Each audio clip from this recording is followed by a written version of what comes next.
नमस्कार, मैं हूं अरविंद कुमार सिंह और आप देख रहे हैं न्यूज़ 9 नेटवर्क, जहां हम लेकर के आते हैं देश और दुनिया की तमाम अहम छोटी और बड़ी खबरें। लेकिन खबर दिखाने से पहले हम आपको इस निवेदन करेंगे कि लॉकडाउन का पालन करें, प्रशासन का सहयोग करें, घर में रहें और सुरक्षित रहें। अब एक नज़र खबरों की तरफ। यूपी के आगरा जिले में लॉकडाउन के तीसरे चरण में बेरोजगारी के साथ गरीबी और भूखमरी की दिल दहला देने वाली तस्वीर सामने आई है। यहाँ एक मजदूर की एक बेटी ने भूख और इलाज के अभाव में दम तोड़ दिया है और दूसरी बेटी जिंदगी और मौत के बीच एक अंधेरे कमरे में बिस्तर पर पड़ी हुई है। परिवार का रो रो कर बुरा हाल है। मजबूरी की व्यथा सुन रहा है, पर जिम्मेदार अधिकारियों की बनाई व्यवस्थाएं अब भी उन्हें मुँह चिढ़ा रही है। जब कहती साहब खाना वाना कुछ नहीं है इस टाइम पे, जब आएगा जब मिलेगा खाना, अब तो फिलहाल अंदर है खाना। तो ये आपकी बेटी की मौत का भूख से हुई है? भूख से हुई है और बीमारी बेटी का फिर अंतिम संस्कार कैसे किया तुमने? अंतिम संस्कार क्या, वो घर पे ही वो बांस ले रखे अपने और अपने घर पे ही रह नहीं है कर आए अंतिम संस्कार का। इतनी बड़ी लड़की थी। तो पड़ोसियों ने आपकी मदद की? हाँ, पड़ोसी ने मदद की थी मेरी। कोई किसी ने आटा दिया, किसी ने कुछ दिया, किसी ने कुछ दिया, किसी ने पैसे दिए। क्या नाम है तुम्हारा बेटा? नाम बता। हैं? मितेश। कै दिन से तबीयत खराब है तुम्हारी? दीपेश।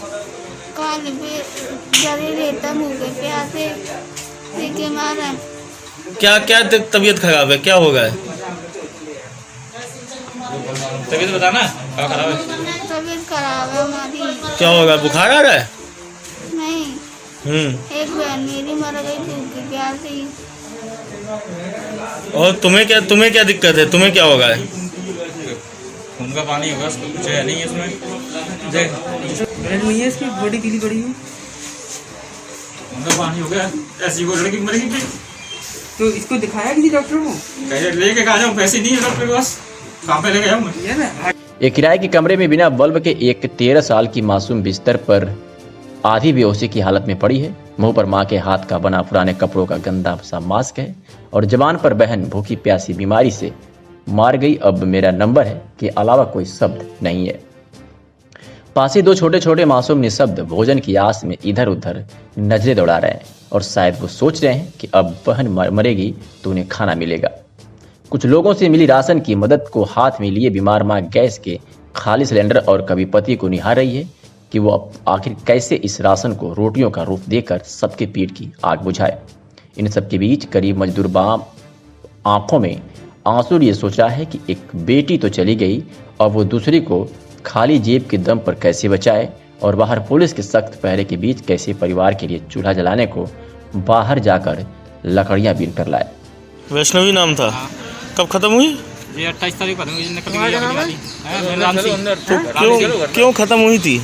ऐसा दवाई फाई नहीं मिल भाई, खाने पीने के लिए कुछ व्यवस्था नहीं हो भाई। कै दिन से खाना नहीं खाया तुमने? तो जब मिल जाता है खा लेते हैं, कोई बस्ती का दे देता है तब खा लेते हैं, कुछ चौकी बौकी से मिल जाता है वहाँ से खा ले, कोई पैकेट देता है जब खा लेते हैं, नहीं भूखे सो जाते हैं। तो क्या पुलिस खाना नहीं दे गई है? और कुछ दिन दिया, कुछ बंद कर दिया। और काम धंधा क्या करते हो तुम? काम फिटर काम करता हूँ मैं। फिटर का अब काम है नहीं। पत्नी क्या करती है? पत्नी की बारिश मार गई है, वो घर पे पड़ी हुई है बीमार। अच्छा, कितने बच्चे हैं तुम्हारे? 4 बच्चे, 3 बच्चे रहेगा। बड़ी लड़की भी तबीयत खराब है, वो भी आपको यह शायद किसी मंझे नए लेखक की कल्पना वाली मार्मिक कहानी लग रही होगी, पर यह जूते के फीटर बनाने वाले मजदूर राम सिंह की सच्ची कहानी है।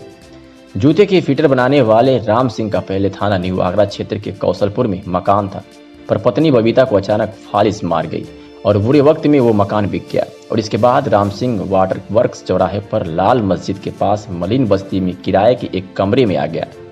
नोटबंदी जैसी परेशानी झेलने के बाद जमा पूंजी नाम का शब्द उसके शब्दकोश से हट गया और जैसे तैसे मजदूरी कर वो अपनी पत्नी बबीता, 13 साल की बेटी दीपेश, 11 साल की वैष्णवी, 7 साल की परी और 5 साल के भारत के साथ जीवन गुजारने लगा। इसी बीच 23 मार्च से जनता कर्फ्यू और फिर लॉकडाउन शुरू हो गया। कमरे के कोने में बनी रसोई के सारे बर्तन कब खाली हो गए उसे पता ही नहीं चला। मांग कर गुजर शुरू हुई, पर तब तक गैस सिलेंडर भी दम तोड़ गया और अब वो पुलिस चौकी और बस्ती के सामने बने अग्रवन क्वारंटाइन सेंटर से खाने के पैकेटों के जरिए आधा पेट खाकर परिवार के साथ रहने लगा। इतने कष्टों के बीच लॉकडाउन का दूसरा चरण शुरू हुआ तो क्वारंटाइन सेंटर में लोगों ने हंगामा कर दिया और वहां लोग घर भेजे गए। इसके बाद खाने का पैकेट अब सिर्फ पुलिस चौकी से ही मिल पा रहा था, और वो भी एक टाइम का। पर भगवान शायद उस परिवार से कुछ ज्यादा ही नाराज था। तभी तो उसकी दूसरे नंबर की बेटी वैष्णवी 11 साल की तबीयत खराब होने लगी।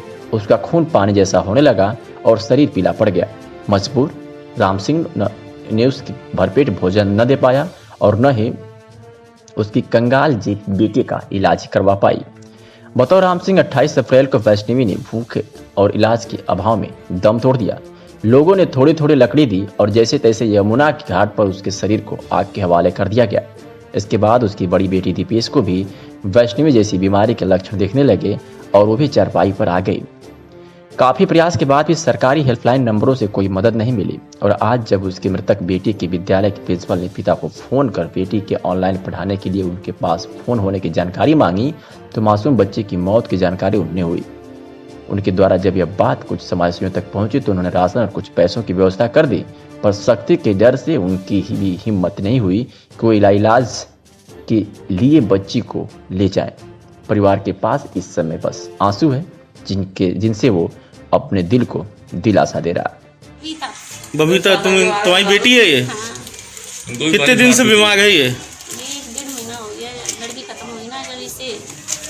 अच्छा, प्यासी थी, जाती थी, वो भी मर गई, ये भी मर गई। इसको दिक्कत क्या आ गई है?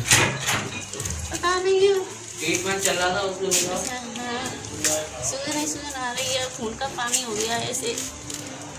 डॉक्टर के यहाँ ले गई? नहीं। क्यों?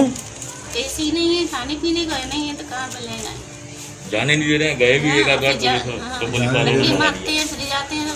क्या नाम है आपका? मेरा नाम धीरज। धीरज जी, अभी यहाँ पर एक मामला सामने आया है, क्या है पूरी जानकारी? जानकारी ये है सर कि मुझे सूचना मिली सुबह कि एक बच्ची भूख से ख़त्म हो चुकी है यहाँ पे, और एक बच्ची बहुत ही ज़्यादा बीमार है, वो भी भूख से दम तोड़ने वाली है, उसका भी खून का पानी हो गया है। तो हम लोगों पे जो मदद हो सकती थी हमने आटा, दाल, चीनी, पैसे उसे दे दिए। और अब प्रशासन से एक ही बात अनुरोध है कि उसे केवल इलाज मुहैया कराया जाए उसे बच्ची को, जिससे उसकी ना मौत हो। ठीक।